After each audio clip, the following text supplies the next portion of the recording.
So guys, आज मैं आप लोगों के साथ फिर से आई हूँ एक अलग और नई रेसिपी के साथ। ये काफ़ी ट्रेडिशनल रेसिपी होगी जो आज मैं आपके साथ शेयर करूँगी। तो आप देख सकते हैं कि मेरे हाथों में यहाँ पर कद्दू है। ये वाटरमेलन जैसा दिख रहा है, लेकिन ये वाटरमेलन नहीं है, ये कद्दू है। ये जिसे पेठा बनता है ना, ये वो वाले कद्दू हैं जिसे जिसे कुम्हड़ा कहते हैं, या फिर अलग अलग जगह इसके अलग अलग नाम हैं। और इसे बहुत अच्छे वड़ी बन करके तैयार होते हैं। तो आज मैं इसे वड़ी बनाऊँगी। तो सबसे पहले हम उड़द की दाल लेंगे। हमने यहाँ पे 1 किलो धुली हुई उड़द की दाल ली है, जिसे बिना छिलका वाला उड़द की दाल भी कहते हैं। आप चाहें तो काली वाली उड़द की दाल भी ले सकते हैं। और अब हम इस उड़द की दाल को अच्छी तरीके से धोएंगे। तो मैं इसे एक बर्तन में ट्रांसफ़र करती हूँ। उड़द की दाल डाल करके मुझे इसे अच्छी तरीके से मसल करके धोना होगा। तो मैं इसे अच्छे से वॉश करूँगी।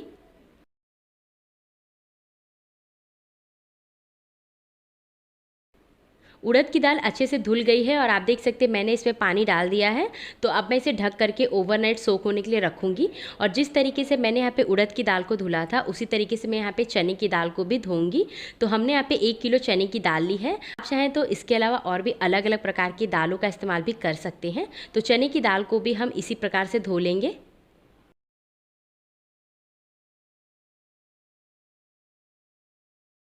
चने की दाल भी हमारी अच्छी तरीके से धुल गई है। तो मैं इसे ढक दूंगी और ढक करके रात भर के लिए छोड़ दूंगी। और मॉर्निंग में मैं आपको इसे चेक करके दिखाऊंगी। दालों को सोख होते हुए लगभग ओवरनाइट हो गए हैं, यानी कि मैंने इसे 10 घंटों के लिए भिगो करके रख दिया था। और ये देखिएगा, इस दाल हमारे एकदम अच्छे से फूल करके डबल हो गए हैं। तो अब हम इन दालों को अच्छी तरीके से पीसेंगे। आप देख सकते हैं कि दाल कितने ज़्यादा सफ़ेद हो गए हैं। वो इसलिए क्योंकि हमने इसे मसल करके धुला था और बहुत ही बढ़िया हो गया है, फूल भी बहुत ही अच्छे से गया है। तो अब बारी इन्हें पीसने की। तो सबसे पहले मैं उड़द की दाल को पीसूँगी। तो हमने यहाँ पे लिया है एक छोटा सा मिक्सर जार। आप चाहें तो बड़े वाले मिक्सर जार में भी इसे पीस सकते हैं, लेकिन छोटे वाले मिक्सर जार में ये थोड़ा जल्दी पिस जाता है। तो मैं इसमें थोड़ा थोड़ा करके उड़द की दाल डालूँगी और इसे अच्छी तरीके से पीस लूँगी। उड़द की दाल को पीसने के लिए हमें यहाँ पर पानी का इस्तेमाल बिल्कुल भी नहीं करना है। अगर आपको लगे कि पानी थोड़ा डालना चाहिए, तो आप इसमें 1 से 2 चम्मच के करीब पानी का इस्तेमाल कर सकते हैं। तो अब हम इस दाल को पीस लेंगे और हम इस दाल को दरदरा ही पीसेंगे। तो चलिए जल्दी से हम इसे पीस लेते हैं। और ये देखिए, एक बैच की उड़द की दाल पिस चुकी है। तो मैं इसे खोल करके आपको दिखाती हूँ। और ये देखिए, इस तरीके से हमें दरदरा पीसना है। और आप इसकी थिकनेस देख सकते हैं। ये देखिए, अगर मैं स्पून उल्टा करूँगी तो ये बिल्कुल भी नहीं गिरेगा। तो आप समझ सकते हैं कि मैंने इसमें पानी का इस्तेमाल बिल्कुल भी नहीं किया है। और इस प्रकार से हमें इसे पीस लेना है। अगर आपके पास सिलबट्टा है तो आप उस पर भी इसे अच्छी तरीके से पीस सकते हैं। तो इसी प्रकार से मैं सारे दालों को पीस लूँगी। आप देख सकते हैं कि उड़द की दालों को हमने अच्छी तरीके से पीस लिया है। और आप देख सकते हैं इसकी थिकनेस। ये देखिए, मैं स्पून उल्टा कर रही हूँ, बिल्कुल भी दाल नहीं गिर रहा है। तो इस प्रकार से हमें दाल को पीसना है। तो जिस तरीके से हमने यहाँ पे उड़द की दाल को पीसा था, उसी तरीके से अब हम चने की दाल को भी पीसेंगे। तो आप देख सकते हैं कि चने की दाल भी हमारी एकदम अच्छी तरीके से फूल गई है। ओवरनाइट हमने इसे भी सोख होने के लिए रखा था। तो अब मैं इसे भी पीस लूँगी। तो हम इसे मिक्सर जार में डालेंगे। चने की दाल को पीसने के लिए मैंने यहाँ पे बड़े साइज़ का मिक्सर जार का इस्तेमाल किया है, ताकि जल्दी से मैं दालों को पीस सकूँ। तो हम चने की दाल को भी पीसने के लिए पानी का इस्तेमाल बिल्कुल भी नहीं करेंगे। और हम इस दाल को भी हल्का सा दरदरा ही पीसेंगे। तो लगभग 4 से 5 बैच में हम यहाँ पे चने की दाल को पीस लेंगे। और ये लीजिए, एक बैच की चने की दाल हमारे अच्छे से पीस चुकी है। तो इसी प्रकार से मुझे और भी दालों को पीसना है। ये देखिए इसकी थिकनेस। मैं स्पून से इसे इस तरीके से गिरा रही हूँ, ये भी नहीं गिर रहा है, यानी इसे भी हमें थोड़ा सा थिक और दरदरा ही पीसना है। तो इसी प्रकार से मैं सारे दालों को पीस लूँगी। और ये देखिए, चने की दाल भी हमारी बहुत ही अच्छी तरीके से पीस गई है। ये देखिए, बहुत ही बढ़िया थिक हमने इस दाल को पीसा है। अगर आपके पास सिलबट्टा है तो बहुत ही अच्छी तरीके से आप दालों को पीस सकते हैं बिना पानी के। तो दाल हमारे अच्छे से पीस गए हैं। तो अब मैं थोड़ी सी लाल मिर्च को भी पीस लेती हूँ। तो मैंने यहाँ पे खड़ी और तीखी वाली लाल मिर्च ली है। अगर आप इसे वेट में देखें तो ये 200 ग्राम के बराबर है। आप चाहें तो रेड चिली पाउडर का इस्तेमाल भी कर सकते हैं, लेकिन जब चिली यानी कि आप जब लाल मिर्ची को हल्का सा दरदरा डालेंगे ना, कूट करके या पीस करके, तो उसका स्वाद और टेस्ट दिखने में भी बहुत अच्छा लगता है। तो चलिए मैं जल्दी से इसे भी ग्राइंड कर लेती हूँ।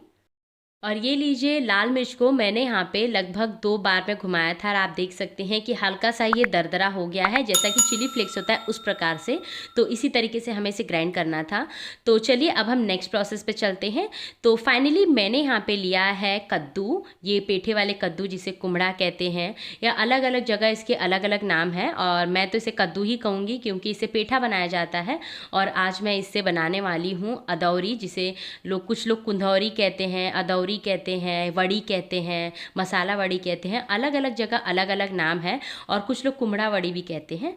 तो मैं यहाँ पे सिर्फ इसे अदौरी कहूँगी क्योंकि मेरे यहाँ तो इसे अदौरी ही कहा जाता है। और आप देख सकते हैं इसके ऊपर ये वाइट वाइट सच कुछ जम गया था, तो मैंने इसे अच्छी तरीके से साफ़ कर लिया है। तो अब बारी है इसे कट करने की, तो मैं इसे कट करूँगी। हम इसे कट करके इसका स्किन निकाल लेंगे। ये देखिए कुछ इस प्रकार से दिखता है, और इससे ही पेठा बनाया जाता है, जो कि खाने में बहुत ज़्यादा टेस्टी होते हैं ना, इसी से बनता है। तो चलिए मैं इसका स्किन पहले निकाल देती हूँ और इन्हें पीसेस में कट कर लेती हूँ क्योंकि मुझे इसे ग्रेट करना है।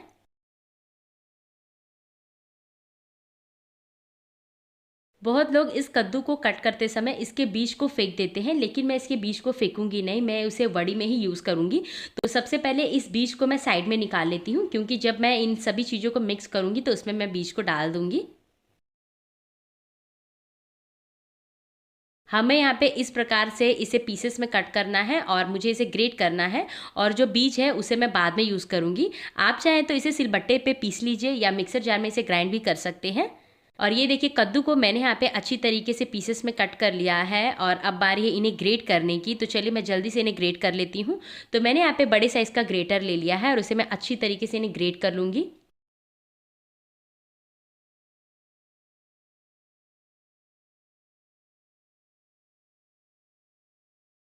और ये देखिए पेठे वाले कद्दू को मैंने यहाँ पे अच्छी तरीके से ग्रेट कर लिया है। तो अब बारी है इसका जो एक्स्ट्रा पानी है इसे स्क्वीज़ करने की, क्योंकि जब हम इन सारी चीज़ों को मिक्स करेंगे तो जो मिक्सचर हमारा हल्का सा गीला हो सकता है, तो हम उस पानी को फेंकेंगे नहीं, उसका इस्तेमाल हम बाद में करेंगे।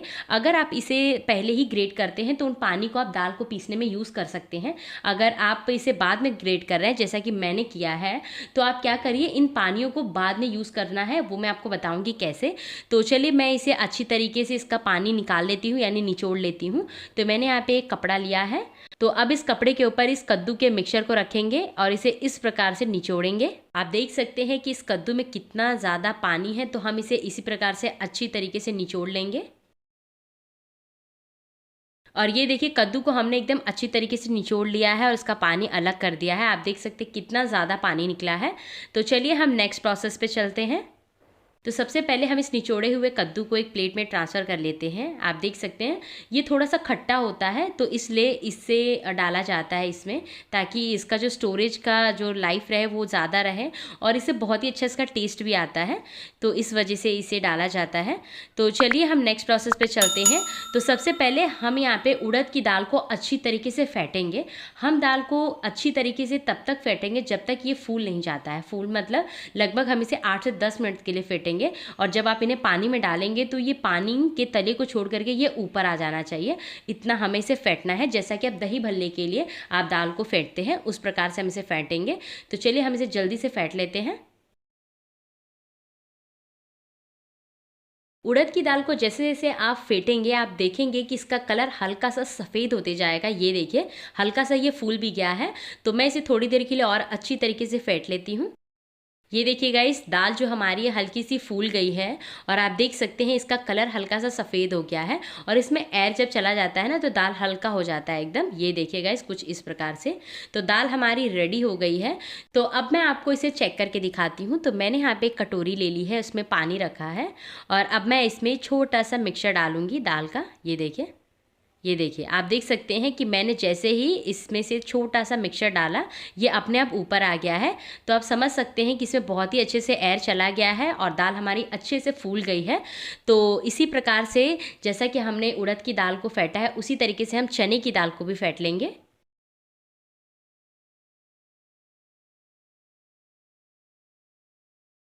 और ये लीजिए, चने की दाल को फेंटते हुए लगभग 5 से 7 मिनट हुए हैं और आप देख सकते हैं कि जो चने की दाल है उसका कलर भी चेंज हो गया है और ये भी एकदम स्मूथ, एकदम पेस्ट की तरह हो गया। ये देखिए, बहुत ही बढ़िया इसका भी टेक्सचर हो गया है।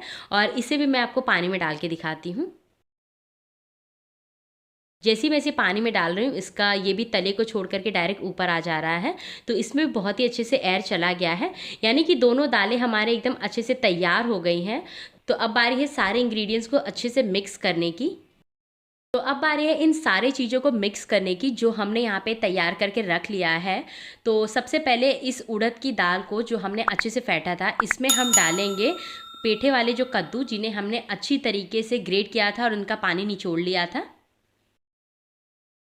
कद्दू डालने के बाद अब हम इसमें डालेंगे फाइनली चॉप किया हुआ अदरक। लगभग 1 कप हमने यहाँ पे अदरक लिया है, जिसे मैंने चॉपर से कट कर लिया है। आप चाहें तो पीस सकते हैं या ग्रेट भी कर सकते हैं।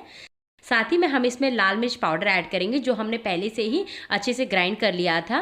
और अब मैं इसमें बारीक कटा हुआ धनिया डालूंगी, लगभग 2 से 3 बड़े चम्मच के करीब। धनिया डालने के बाद हम इसमें डालेंगे हींग। हींग हम इसमें लगभग 1 बड़े चम्मच ऐड करेंगे।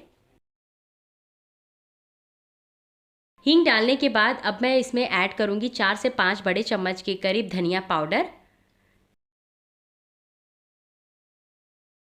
और अब मैं इसमें ऐड कर रही हूँ ज़ीरा, लगभग 3 से 4 बड़े चम्मच के करीब। साथ ही में हम इसमें ऐड करेंगे गरम मसाला। तो हमने यहाँ पे एवरेस्ट का मीट मसाला ले लिया है। हम इसमें पूरा 100 ग्राम का पैकेट ऐड करेंगे। आप यहाँ पे कोई भी सब्ज़ी मसाला का इस्तेमाल कर सकते हैं। और साथ ही में हम इसमें ऐड करेंगे बीज, जो हमने पहले से ही बचा करके रख लिया था। और अब हम इसमें हल्दी पाउडर ऐड करेंगे 2 से 3 बड़े चम्मच के करीब।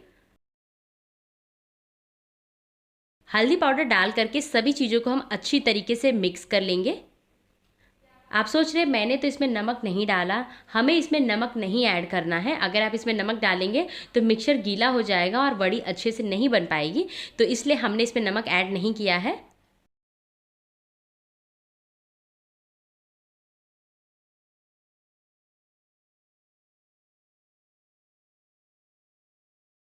सभी चीज़ों को हमने यहाँ पे अच्छी तरीके से मिक्स कर लिया है। और अब बारी इसमें चना दाल पेस्ट ऐड करने की।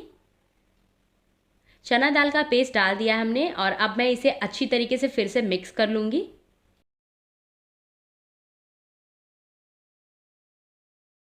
सो फाइनली आप देख सकते हैं कि अदौरी का मिक्सचर हमारा तैयार हो गया है।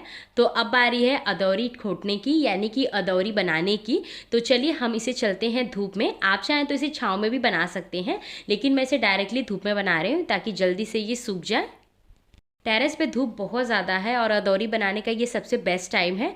तो चलिए जल्दी से हम अदौरी खोट लेते हैं। तो यहाँ पे आप देख सकते हैं कि मेरी मदर इन लॉ यहाँ पे अदौरी रख करके कुछ पूजा कर रही हैं। कहते हैं कि 5 अदौरी खोट करके उस पर मिर्ची और थोड़ा सा सिंदूर लगा देना चाहिए। और ये लीजिए, अदौरी पे हमने यहाँ पे मिर्ची और सिंदूर लगा दिया है। तो अब बारी है मेन अदौरी बनाने की। तो चलिए शुरू करते हैं। और इससे पहले मिक्सचर लेने से पहले हम अपने हाथों पे जो बचा हुआ हमने पानी रखा था वो पानी लेंगे। ये देखिए, इस तरीके से अपने हाथों पे पानी लगाएंगे। हमने यहाँ पे कद्दू वाले पानी का इस्तेमाल किया है इस तरीके से वड़ी बनाने के लिए। राउंड बनाएंगे, राउंड बना करके अपने उंगली से इस तरीके से बीच में स्पेस बना देंगे और इससे बहुत ही सुंदर दिखता है। जैसे मार्केट में अदौरी मिलती है ना, उस तरीके से बनता है। और ये जब सूख जाते हैं तो बहुत ही बढ़िया बन करके तैयार होता है, एकदम छोटी छोटी कटोरी की तरह। तो इसी प्रकार से हम सारे अदौरी को खोटेंगे। तो थोड़ा थोड़ा हम अपने हाथों पे पानी लगाते जाएंगे, यानी कि कद्दू वाला पानी। और इस तरीके से हम इसे राउंड बना करके, ये देखिए, बीच में हल्का सा स्पेस बना देंगे। ये देखिए, कुछ इस प्रकार से। तो इसी तरीके से हम सारे अदौरी बना करके तैयार करेंगे। आप चाहें तो अदौरी को बरी की तरह भी बना सकते हैं।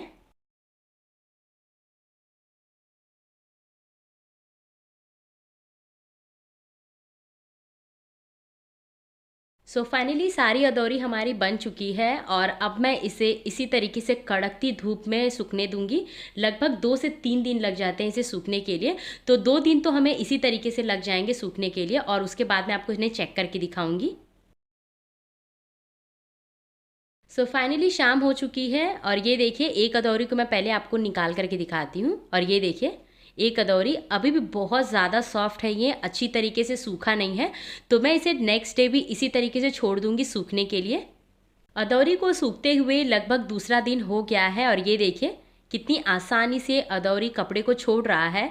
यानी आप समझ सकते हैं कि ऊपर से ये अच्छी तरीके से सूख गया है और अब आ रही है इसे दूसरी तरफ से अच्छी तरीके से सुखाने की, क्योंकि ये जब तक अच्छी तरीके से सूखेगा नहीं तब तक आप इसे लंबे समय तक के लिए स्टोर नहीं कर सकते हैं। और कहते हैं कि अगर आप इसे कम सुखाएंगे तो इसमें कीड़े पड़ जाते हैं।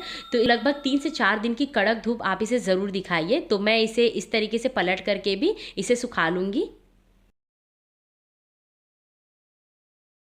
तो फाइनली इस वड़ी को सूखते हुए 3 से 4 दिन हो चुके हैं और आप देख सकते हैं कितनी ज़्यादा बढ़िया हमारी ये वड़ी बन करके तैयार हुई है। और ये देखिए बहुत ही आसानी से ये सूख गई है। आपने देखा कितनी बढ़िया बनी है, दिखने में बहुत ज़्यादा अच्छी है। तो मैं इसे तोड़ करके आपको दिखाती हूँ।